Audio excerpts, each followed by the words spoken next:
Yeah, that's a great question. I'll come to that in a second. So the LLM is all ChatGPT. ChatGPT is creating the emails, etc., and it makes its choice on which piece of research based on a prioritization list that we have given it. So we have told it if it's got something about the individual. So if the individual writes on social media, that is at the highest prioritization. But there are some other things that we also know about our customers. We know that if there's an event happening in their city, that tends to help them understand that they need dynamic pricing, because if Bad Bunny comes to your city, suddenly hotel prices go crazy. And it could be an opportunity to optimize your pricing based on the increased demand that you're seeing. So that takes a heavier weight in the research as well. So things that we've learned from our customers over the past years that we've been operating the company, we've created that prioritization, and so we pass that knowledge on to the LLM. I'll go into your question on approvals is a great one, so I'll go into that here.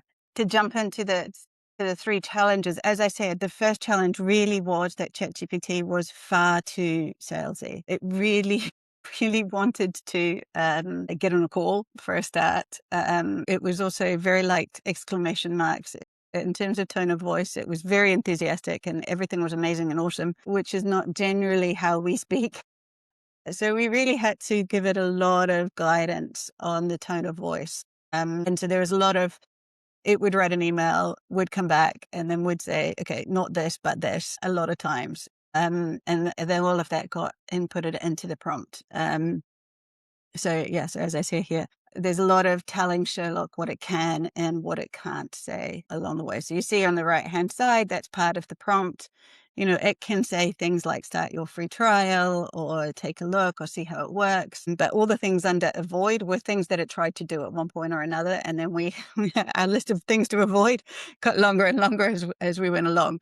So it wanted to audit their portfolio. It wanted to give them a independent consultation, definitely wanted to jump on a call. So those were all things that we had to start adding in. The other thing, which I don't think it's talked enough about, particularly when it comes to email, is the differences it makes when you're thinking about A/B testing. So, you know, if you go back to how we all would have done email before, is, you know, we probably would have changed the subject line. We would have had 3 or 4 different subject lines in the same email copy in the body, and then we would have run that and tested it.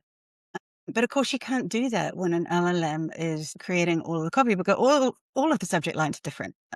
So that idea of A/B testing really has to change, and it's not A/B testing so much anymore. Is it? Well, it is still variant and control, but what you're testing is the strategy as opposed to the individual copy and messaging.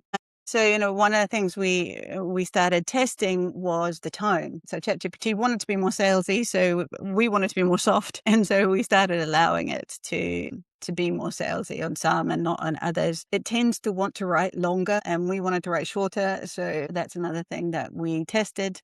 So you're testing overall strategies as opposed to this copy versus that copy, which is really quite a different approach. And then to get to the question on the approvals. So initially we were very nervous about having an agent send emails directly to our prospects. And we started with all emails having to be approved by a human. So what you see in this Slack here is the emails that Sherlock would come out with, and then we would in Slack say approved or not approved, and then it would regenerate. If it approved, it would send it to Smart Leads to get sent, or not approved, and it would regenerate.